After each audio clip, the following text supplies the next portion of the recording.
Kami mau mendengar isi hatimu Tuhan. Kami mau mendengar hatimu berbicara kepada kami Tuhan. Sore malam hari ini kami mau belajar tentang the power of praise and worship. Sambil kami mendengarkan kebenaran firman Tuhan, kami mau lebih lagi Engkau lawat dalam puji-pujian dan penyembahan. Mari Roh Kudus ambil alih, hamba-Mu yang akan membagikan isi hatimu. Tutup bungkus dengan darah Yesus. Berkati setiap anak-anak Tuhan yang mendengarkan, baik yang onsite maupun yang online. Dalam nama Tuhan Yesus, yang ada di tempat ini maupun yang ada di rumah, sama-sama katakan amin. Berikan tepuk tangan buat Tuhan, katakan haleluya. Ya, shalom, selamat sore, shalom. Bapak Ibu Saudara, sore malam hari ini saya bersuka cita sekali bisa ada di tengah-tengah umat Tuhan yang ada di kota Medan. I love you so much. Nah, kalau saya bilang I love you so much, kalian jawab dong, I love you to pastor, gitu dong. Jangan diam aja. Nah, saya mau bagikan Bapak Ibu Saudara, praise and worship, bahasa Inggrisnya, bahasa Indonesia pujian dan penyembahan. Nah, ini orang Indonesia itu banyak yang kaku, orang Asia lah. Kalau dipuji banyak yang diam aja, ya. Jadi kalau kita dipuji harus sering langsung bilang thank you. Makanya kenapa kita memuji Tuhan bingung. Orang coba kasih 1625. Jadi kalau kita mau worship 1625. Biasanya pemusik tuh pakai chordnya 1625 ya. Ini saya ajarin ya. Kalau misalnya mau penyembahan, emang harus penyembahan, pastor.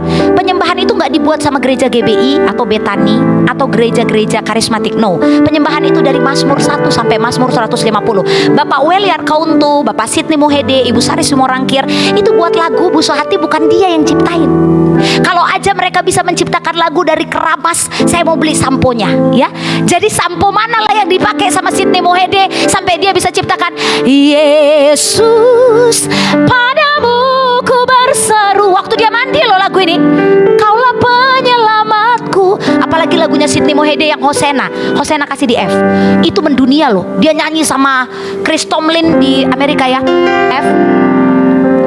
Hosena, come on, sing it with me. In the highest, let our King be lifted up. Hosana. Apa samponya dia? Aku mau beli samponya. Kalau aja aku bisa setiap pakai sampo Sidney Muhede, aku bisa ciptakan lagu. Masalahnya bukan karena samponya itu, tapi memang Tuhan kasih the spirit of worship in his mouth. Actually, sebenarnya Bu Noni pun bisa ciptakan lagu, tapi karena tidak terbiasa. Pak Andra, kalian boleh ketawa, dikasih C sama F sama Gabriel, dia nyanyi di D, tapi dia bisa ciptain lagu loh. Ada lagunya. Nanti dari mana tuh kuncinya tuh, Beb? Dari D ya? Dari D ya? Yuli udah pernah ciptain lagu? Nah, karena Yuli seorang guru musik, kalau dia nggak bisa ciptakan lagu, bisa digolok sama murid-muridnya. Masa lebih pintar muridnya daripada dia? Dia seorang teacher of art, dia harus bisa nyiptakan lagu. Tapi Bapak Ibu Saudara tahu nggak? Makanya waktu 1625, makanya waktu gereja paling enak tuh nyembah Tuhan, makanya di ibadah. Makanya datanglah kalau ibadah, katakan hore. Kalau di kamarmu mana bisa nyanyi diiringi si Mandala, diiringi si Gabriel, ada singer. Kalau di kamar belepotan nyanyi. YouTube ya kan, mana bisa sesuai dengan YouTube, kita ikutin. Tapi kalau kita nyembah sama-sama, itu kan kayak tadi tuh harmonis banget. 1625. Yang kelam Kau jadikan aku ciptaan yang baru. Kau bawa hidupku kepada kemuliaan. Terima kasih, oh Yesus, oh Yesusku. Bapak Ibu Saudara, itu lagu dari hati, diciptakan dari hati, dengan segala kekurangan, tapi dengan hati yang penuh dengan ucapan syukur.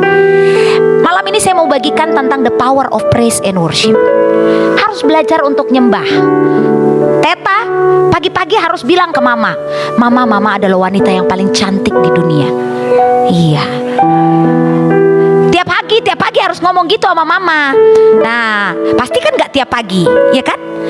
Belajar untuk praise, belajar untuk Noel. Kalau pagi-pagi bilang sama mama, Yuli, mama tahu nggak, you are beautiful woman in the world. Coba kamu wanita tercantik mama di seluruh dunia. Coba bilang Noel. Cium dong si Noel, kok bengong aja. Nah itu kalau orang Indonesia, kalau dipuji cengok sendiri. Iya, biasa gini. Hah gitu, bengong sendiri. Apalagi orang Batak. Kami tidak pernah dilatih untuk memuji. Kalau orang Karo 11-12 kita ya Bu ya. Kita tidak pernah dilatih untuk worship, untuk adore. Tapi saya bersyukur saya punya bapak angkat. Itu orang Prancis. Dari kecil dia yang ngajari saya memuji. Jadi dia panggil saya tuh adik gitu ya. Bukan karena saya adiknya dia. Jadi dia punya banyak anak rohani. Dia panggil saya Dek. Karena anak rohaninya dia lebih tua dari saya. Dia selalu bilang kalau ketemu sama saya, Riris, kamu itu cantik loh Dek. Saya gak merasa diri saya cantik karena setiap dia bawa temannya dari Perancis, hidungnya 10 kali lebih mancung daripada hidung si Nesti. Jadi saya berpikir, saya gak mungkin cantik lah Romo. Dia Katolik, tapi dia yang ngajarin saya bagaimana memuji orang. Hidungnya orang Perancis itu lebih mancung dari hidungnya Ibu Vina. Saya suka hidungnya Bu Vina mancung kan, tapi kalah hidung Bu Vina daripada hidung orang Perancis itu. Saya bilang gini, Romo bawa teman-teman kenapa bisa cantik-cantik? Enggak loh Dek, dia bilang. Orang Asia, orang Indonesia jauh lebih cantik daripada orang Perancis loh Dek. Dia tulus loh ngomong seperti itu. Dia suka ngelihat muka-muka kayak kita ini. Lihatlah. Orang Perancis suka lihat muka orang Indonesia. Suka dia lihat muka Bu Noni. Apalagi Bu Sehati kayak India kayak gitu. Suka dia ngeliat orang-orang Indonesia yang kulit-kulitnya coklat manis gitu, dia suka. Nah, artinya gini loh, Tuhan itu membuat mata kita ini memang senang dengan sesuatu yang tidak kita miliki.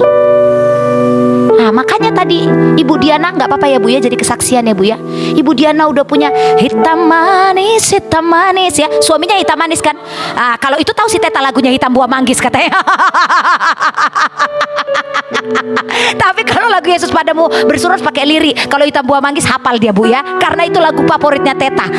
Tapi udah dikasih yang hitam manis pun, tadi kata Ibu Diana, aku pengen coba yang putih lah, kalau gak yang kuning, kalau gak yang coklat ya kan. Tapi dia sudah kembali kepada yang hitam manis yang ganteng di belakangnya. Katakan amin. Itulah manusia sering pengen yang tidak dia miliki. Padahal yang sudah engkau miliki begitu berharga. Ya, kita punya Yesus. Katakan amin. Tapi kenapa cari manusia yang punya uang? Padahal itu gak bisa tolong kamu. Gak bisa. Nah makanya itu, apa yang engkau punya? Coba angkat tangan kanannya. Pastor Riris pengen yang di rumah juga angkat tangan ya. Katakan, aku bersyukur aku punya Yesus. Artinya aku punya segalanya. If you have Jesus, you have everything. Tapi kalau kamu punya segalanya Bu Noni, kamu punya Lamborghini, kamu punya Mercedes-Benz, kamu punya pulau, kamu punya uang, but if minus Jesus, kalau gak ada Yesusnya, you are nothing. Katakan amin. Ngerti ya apa yang saya maksud? Bapak Ibu Saudara, engkau punya kekayaan. Tercatat orang-orang kaya di seluruh dunia ini matinya ngapain coba? Bunuh diri. Karena mereka tuh mencari adore, mencari sesuatu yang bisa disembah. Michael Jackson yang pertama dirubah apanya Teta? Warna kulitnya, isn't it? Setelah, jangan coba-coba operasi. Karena sekali operasi ada satu spirit yang namanya roh, ikatan terhadap, tidak puas terhadap gambar diri, yang akan membuat kita terikat dengan kuasa kegelapan. Dari mulai dia warna kulit dia rubah, hidung dia rubah, mata dia rubah, seluruh tubuh dia rubah, sampai dia benar-benar gak pengen jadi black skin. Dan dia berkata, I am a white skin. Mana bisa dia rubah? Dia memang keturunan black and white digabung. Tapi ketika dia meninggal dunia, apa yang terjadi? Dia overdose. Dia tinggalkan semua yang dia miliki tanpa Yesus. Dia menyembah dirinya. He is adore himself. Pada intinya Bapak Ibu Saudara, ada satu bagian di dalam diri kita itu yang mencari sisi penyembahan. Makanya kita kalau nggak nyembah Tuhan, kita akan nyari cari siapa yang bisa kita sembah. Makanya manusia menyembah apa? Uang. Manusia menyembah apa? Jabatannya. Manusia menyembah apa? Hartanya. Manusia menyembah apa? Kehidupannya. Supaya apa? Supaya dia puas. Tapi ternyata tidak ada yang bisa memuaskan selain Tuhan. Katakan amin. Bersukacitalah Bapak Ibu Saudara karena kita punya Tuhan. Katakan, saya punya Tuhan, saya bersukacita. Nah, saya mau kasih tahu, praise and worship di perjanjian lama beda dengan praise and worship di perjanjian baru. Kita ini enak banget loh Bapak Ibu Saudara. Hari ini misalnya Teta, Nesti, kita ini ya pujian penyembahan ya gitu ya. Saya nggak tahu tadi Teta pagi hari ini ngapain, Nesti tadi pagi hari ini ngapain. Apakah ada marah sama orang atau tersinggung sama orang, atau mungkin Mandala tadi baru ngamuk sama orang. Kita kan nggak tahu ya. Tapi di zaman dulu Bapak Ibu Saudara, kalau satu kesalahanmu ada, mau ikut memuji dan menyembah Tuhan, itu resikonya apa? Mati. Ngeri nggak? Saya nggak nambah, nggak ngurang. Nanti baca sendiri di 2 Samuel 6 ya, waktu tabut Allah dipindahkan. Jadi tabut Allah itu, taruhlah ini tabut Allah ya. Ini tabut Allah. Kalau nggak tahu bentuknya nanti cari di Google. Ini di atas ada di Google.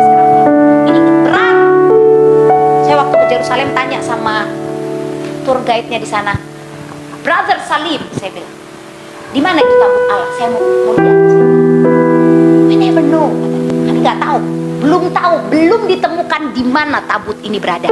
Kalau sudah ditemukan Bapak Ibu Saudara, itu berarti memang Tuhan sudah melangkahkan kakinya, karena ini adalah lambang perjanjian. Kemah Musa pindah menjadi tabut Daud. Nah, ini tabut Daud ini mau dibawa Daud dari Kiryat Yearim pindah ke rumahnya, namanya Kota Daud atau Yerusalem.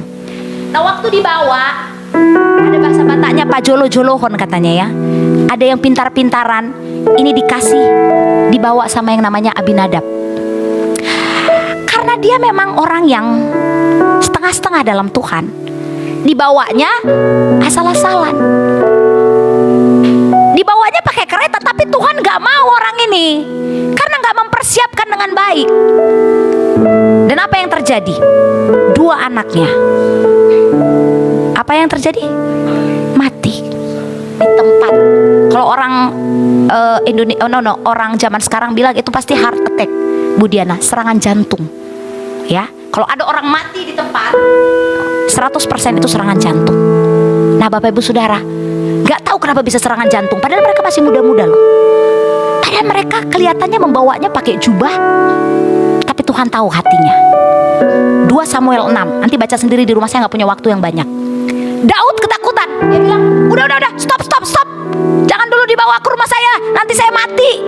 Daud aja takut. Seorang yang berkenan di hadapan Tuhan, Daud tercatat di kitab Kisah Para Rasul. Tapi dia langsung gini, oh my God, jangan dibawa dulu deh ke rumah saya. Padahal hatinya udah pengen banget. Dia tahu kalau tabut itu dipindahkan dari Kiryat Yearim ke Kota Daud, maka dia pasti diberkati. Karena di mana ada hadirat Tuhan berada, ikuti kata-kata saya, di mana ada hadirat Tuhan berada?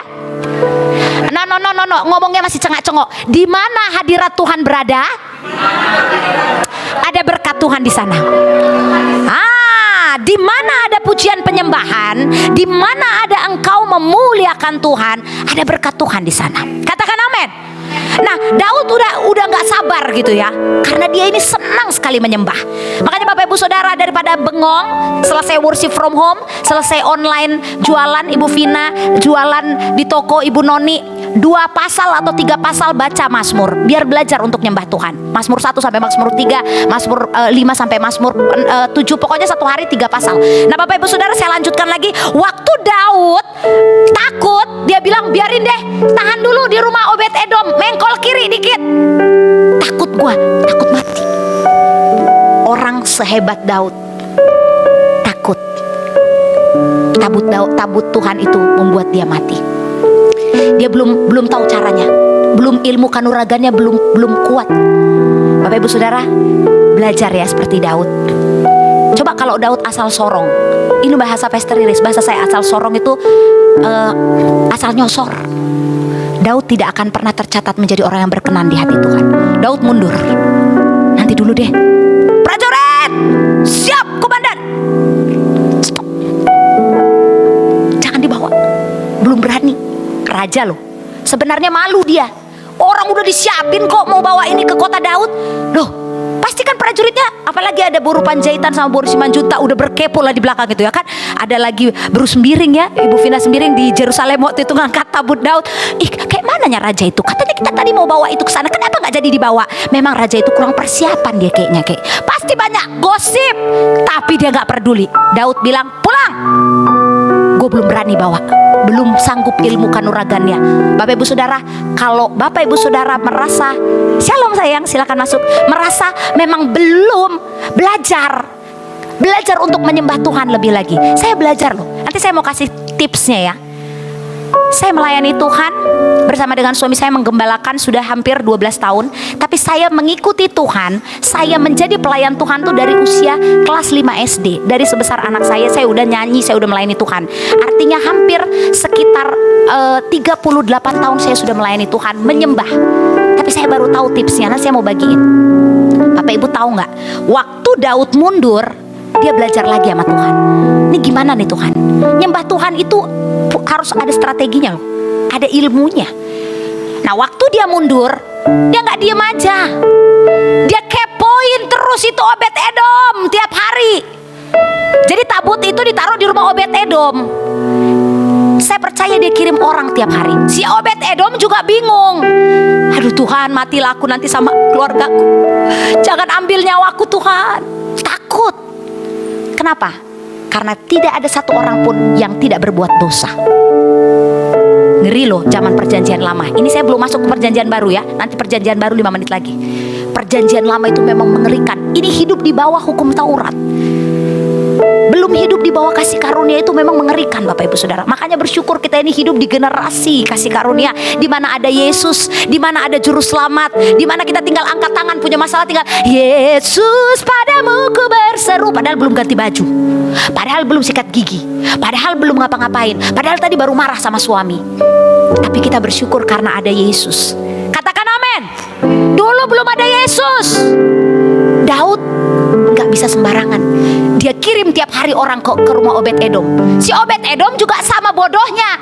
Tiap pagi bangun, ya Allah ya Robi, jangan matilah. Cek, keluarkan, ngintip-ngintip kan, Tuhan tolonglah jangan mati, jangan mati. Tapi dia memang punya hati yang tulus. Nah ini saya mau bagiin. Kalau belum tahu caranya nyembah Tuhan, belum tahu caranya berbahasa roh, yang penting tulus dulu. Jangan menghakimi orang. Apanya dibilang ibu pastor, gak boleh kayak gitu. Diam aja kalau belum tahu.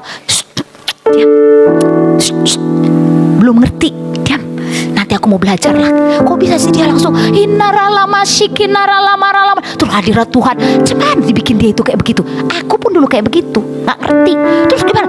Dia didoakan, terus tiba-tiba rebah. Apa itu? Ada dukunnya? No, jangan ngomong apa-apa. Diam aja dulu. Obed-Edom nggak banyak omong. Dia lihat, dan ketika dia melihat, dia punya hati yang tulus. Dia izin dulu, dan dia lihat tabut itu. Kasih di Ini lagu kebangsaan orang Israel. Jadi Bapak Ibu Saudara, kalau ada masalah, ada pergumulan, nyanyi lagu ini aja. Udah bang. Sebab Tuhan baik. Kalaupun aku mati, Tuhan matilah, yang penting aku mau melihat tabut-Mu. Bahwasanya untuk selamanya kasih setianya, oh, sebab Tuhan baik. Apapun masalahmu, angkat tanganmu, katakan bahwasanya untuk selamanya. Bahwasanya, come on say, bahwasanya untuk one more time, come on, bahwasanya untuk selamanya kasih setianya. Hari itu tiba-tiba proyeknya lolos. Hari pertama emas timbunannya dari 1 kilo naik jadi 2 kilo, dari 2 kilo naik jadi 3 kilo. Kambing, lembu, sapi, domba dari 1 kandang jadi 2 kandang. Dan dalam 3 bulan, dalam 90 hari, aku mau ini jadi nubuatan buat jemaat Medan. Dengar aku, lihat aku. Aku sedang berpuasa sampai ini aku udah puasa 1,5 bulan. Ini aku udah dapat rema dari Tuhan. Dalam 3 bulan, dimulai dari April, Mei, Juni. If you obey, kalau kamu taat sungguh-sungguh sama Tuhan, memuji dan menyembah, jadikan gaya hidup, bukan sebagai sebuah liturgi, kamu akan melihat apa yang dipunyai Obed Edom akan kamu punyai. Berikan tepuk tangan buat Tuhan, katakan haleluya. Dan saya mau menyaksikan ini 3 bulan lagi ketemu sama Bapak Ibu Saudara. Kamu juga sayang menyaksikannya 3 bulan lagi. Jangan kamu ketawa-ketawa ya, terjadi dalam hidupmu. Amin. Terjadi dalam hidup ibu sehati. Amin, Bu. 3 bulan yang penuh dengan mujizat. Because of what? Because of His grace. Karena kita gak hidup dalam pola perjanjian lama lagi. Si Obed Edom, kalau mandala badan boleh kekar ya kan Bang, tapi lihat tabut Tuhan gitu kan, takut. Daud 40 tahun dia perang, gak pernah kalah Bu Noni, tapi sama tabut Tuhan dia angkat tangan. Dan 3 bulan dia kepoin terus, dia bilang gini, gak bisa. Dia diberkati 3 bulan di rumahnya. Prajurit, kita contoh Obed Edom. Apa yang dia bikin? Dia nyanyi nih Bang, sebab Tuhan baik. Wah, aku pun bisa kalau kayak begitu. Siapkan prajurit, lembu, sapi, semua yang terbaik. Dia nyanyi itu setiap hari. Iya, kita setiap 6 langkah potong lembu, potong sapi, potong korban, darahnya cucurkan. Kita langsung nyanyi setiap 6 langkah loh. Dengar ya, dengar. Ini perbedaannya perjanjian lama dengan perjanjian baru. Tabut, Bang, berdirilah Bang, bawa tabut ini ya. Nah, dari sini Bang ya, saya hitung ya, 6 langkah. Ini yang dilakukan Daud. Dengar sisi profetiknya untuk perjanjian baru. 6 langkah. 1, 2, 3, 4, 5. Berhenti Bang. Oke. Sebab nyanyi Tuhan bayangkan ya, ini Daud. Bahwasanya untuk selamanya kasih setianya selamanya. Sebab Tuhan baik. Dari hatimu katakan bahwasanya untuk selamanya kasih setianya. Belum selesai ritualnya Bang, jangan jalan. Kambing potong. Itu yang motong baru Simanjunta, baru Sembiring, baru Terigan. Udah apa nggak ribut kali. Belum lagi baru Panggabean ya kan. Pasti mama-mama ikut juga dalam pemotongan. Ih jangan gitu, kurang bersih kambingnya. Ih kamu sih nggak bener. Potong. Raja potong ya. Ributlah itu keadaan. Bagaimana riuhnya Bapak Ibu Saudara. Riuh nggak bawa tabut? Riuh banget. Potong, udah dipotong kan, darah berceceran di mana-mana. Ini orang udah berat bawa tabut, takut mati. 6 langkah lagi Bang, 6 langkah. 1, 2, 3, 4, 5, 6. Ya stop, ganti. Buru Panjaitan, marga Situmorang, potong kambing, lembu, sapi, domba, berceceran darah. Nyanyi lagi. Sebab Tuhan baik, bahwasanya untuk selamanya kasih setianya. Dengar, ini yang pura-pura aja udah bosan si mandala di situ berdiri ya kan? Kayak mana kalau yang benar-benar bawa tabut, pasti benar-benar merasa lama kali si Tuhan. That's a process of praise and worship. Bang, makasih. Kasih tepuk tangan dong buat mandala. Balikkan bantalnya Bang, iya. Tuhan itu suka dengan proses. Karena di dalam proses akar-akarmu menjadi kuat. Katakan amin. Tuhan ngomong sama saya. Tuhan lagi memproses akar-akarnya Bapak Ibu Saudara dan saya. Supaya akarnya ibu sehati seperti kurma kuatnya. Apapun masalahmu, angin puting beliung sebesar apapun yang melandamu, engkau tidak akan goncang sedikit pun. Karena apa? Karena akarmu kuat dalam Tuhan. Salah satu dari akar yang kuat di dalam Tuhan adalah gaya hidup memuji dan menyembah. Gak usah GBI. Saya tidak bicara bicara soal gereja, saya bicara soal kebenaran firman.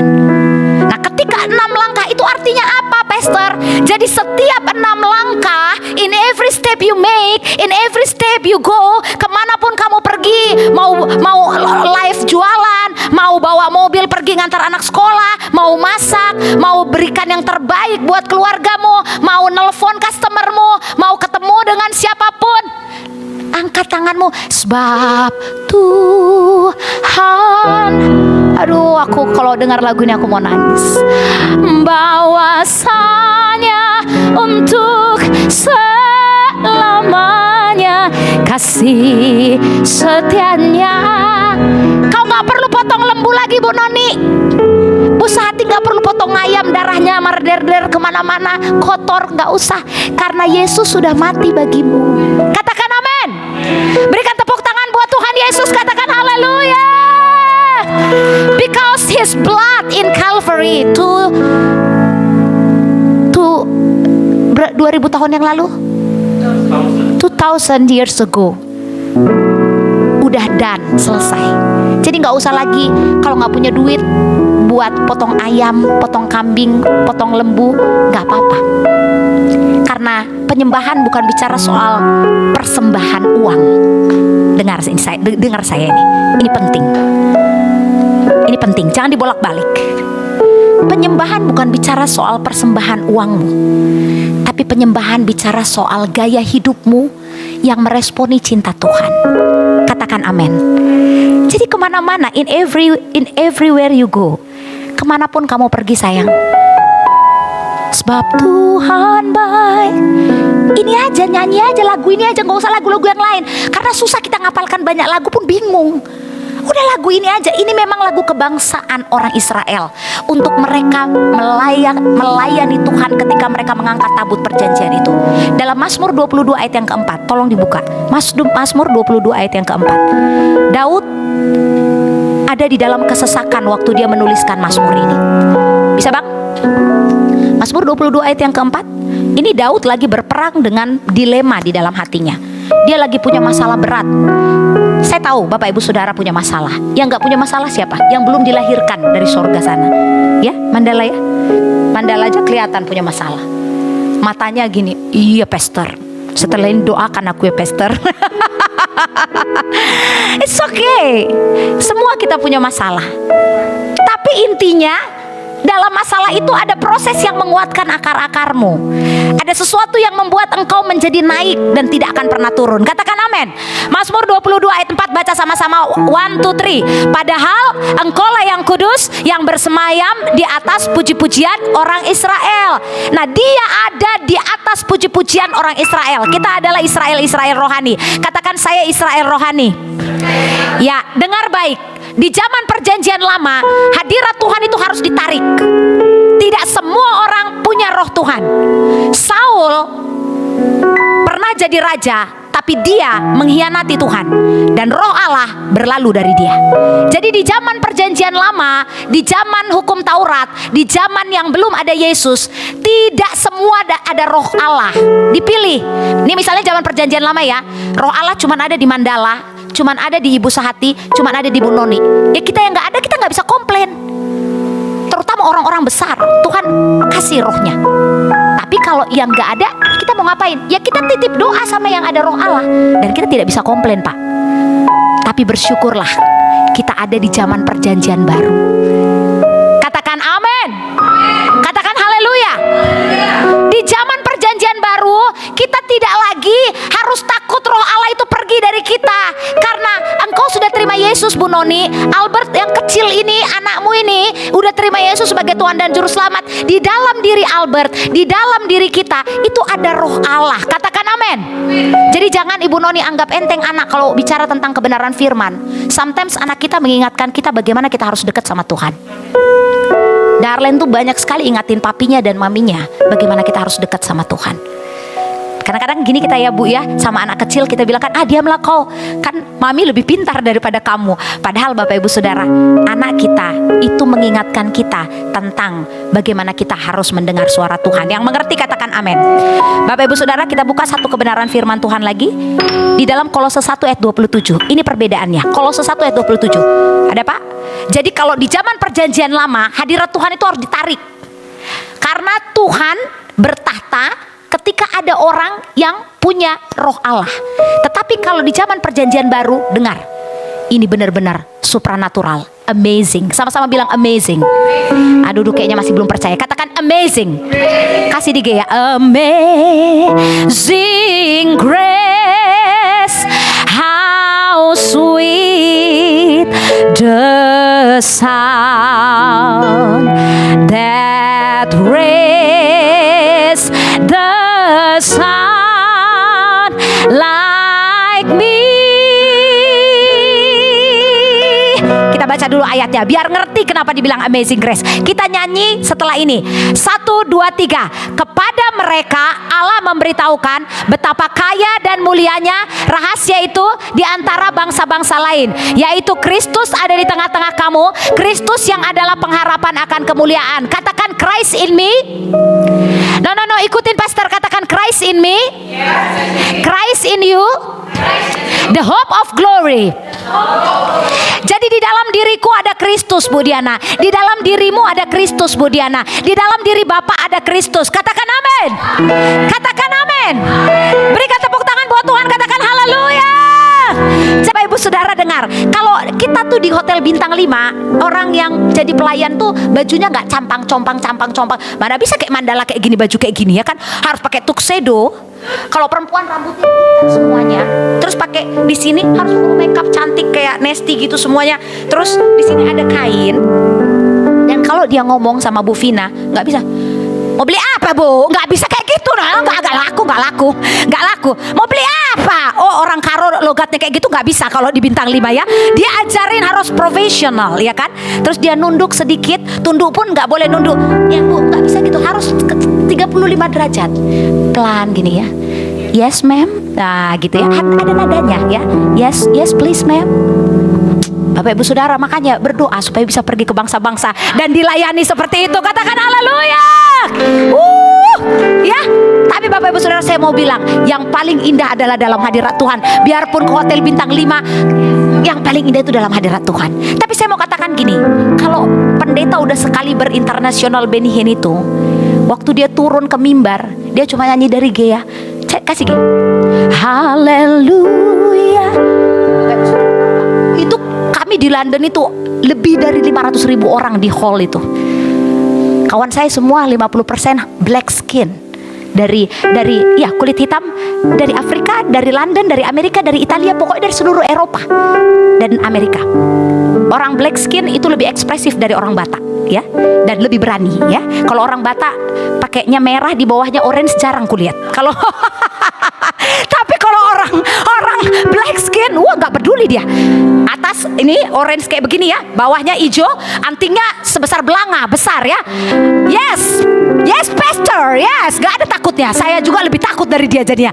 Oh Tuhan, tapi roh mereka melayani Tuhan tuh luar biasa. Waktu pastor Benny Hinn angkat haleluya, ya saya masih nyanyi haleluya, masih ngikutin Tuhan. Itu orang-orang black skin ya, udah manifest you know. Itu dari belakang sampai ke depan udah lari, bukan lari dia bikin. Itu setannya keluar. Terus tiba-tiba ada yang duduk yang buta melihat. Saya bilang gini, waduh gawat nih, saya bilang, kok dia nyanyi haleluya kok bisa langsung begitu. Saya tanya sama Tuhan bilang apa coba Bu Sahati? Kamu tahu nggak Bu Diana, jam doanya Benny Hinn berapa jam satu hari? He's pray for 10 hours every day. 10 jam Imana Martangiang setiap hari. Banyak cicak di sini Bu ya. Cicak di dinding semua di sini ya. Jadi jangan Bapak Ibu pikir cuma gitu ya, kita kan gitu ya, orang-orang di dunia ini kan ngelihatnya, ya ampun apa yang ngacai kita gitu kan. Kita nggak tahu proses dia membentuk akar-akarnya, bagaimana dia hampir kehilangan rumah tangga tetangganya dia hampir bercerai dengan istrinya. Karena istrinya bilang, makanya aja lah Tuhanmu itu tiap hari kau cuma berdoa aja di kamar. Nangis loh dia. Ditinggalkan sama istrinya waktu itu, anaknya aja ada yang overdose. Dan dia mengalami pemulihan di Italia sama anaknya. Waktu dia nyanyi ke depan, nyanyi haleluya ini, anaknya dari bawah peluk dia, Daddy, Daddy, I love you, Daddy, I love you. Karena apa? Karena dia memang benar-benar melayani Tuhan. Tapi yang mau saya bagikan di sini Bapak Ibu Saudara, roh yang ada di Benihin itu sama roh yang ada di Bapak dan Ibu itu sama. Katakan amin. Ya Bu sehati ya. Jadi Ibu juga nyanyi Bu, haleluya. Sini komandala dalam nama Yesus, besok dapat jodoh. Ya pasti dapat jodoh. Karena roh yang ada padamu sama roh yang ada di Benihin itu sama. Katakan amin. Tapi besok Bu Noni, kalau nyembah Tuhan setengah jam, tambahkan lagi setengah jam supaya jadi 1 jam ya.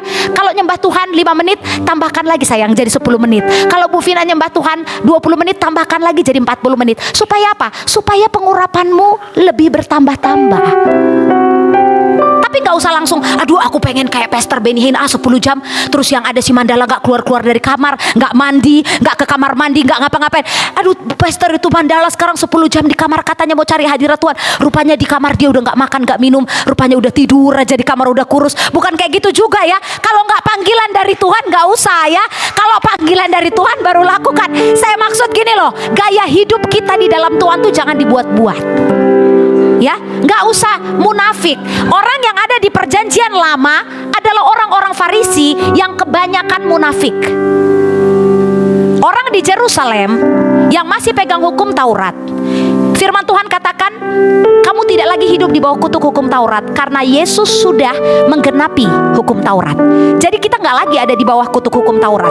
Jadi jangan hidup dengan legalisme. Oh Benihin 10 jam, aku mau 10 jam. Enggak, kita nggak boleh ngajarin hal seperti itu. Tapi kalau memang hatimu memang ada di sana, do it, lakukan. Tapi kalau nggak usah. Yang saya mau katakan, semua yang kau kerjakan, lakukanlah seperti untuk Tuhan. Katakan amin. Mau nyembah Tuhan dengan gayamu, lakukan. Mau nyembah Tuhan dengan gaya Benihin, lakukan. Karena apa Bapak Ibu Saudara?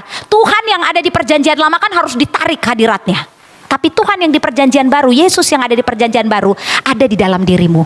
Jadi you ke kamar mandi Bu Diana, udah sama Roh Kudus, sudah sama Yesus. Bapak pergi ke pasar, sudah sama Yesus, sudah sama Roh Kudus. Bu Noni ada di toko besi, sudah ada Yesus di dalam dirimu. Itu tiba-tiba nanti laris toko besimu karena ada hadirat Tuhan di dalammu. Katakan amin. Boleh tepuk tangan buat Tuhan, katakan haleluya.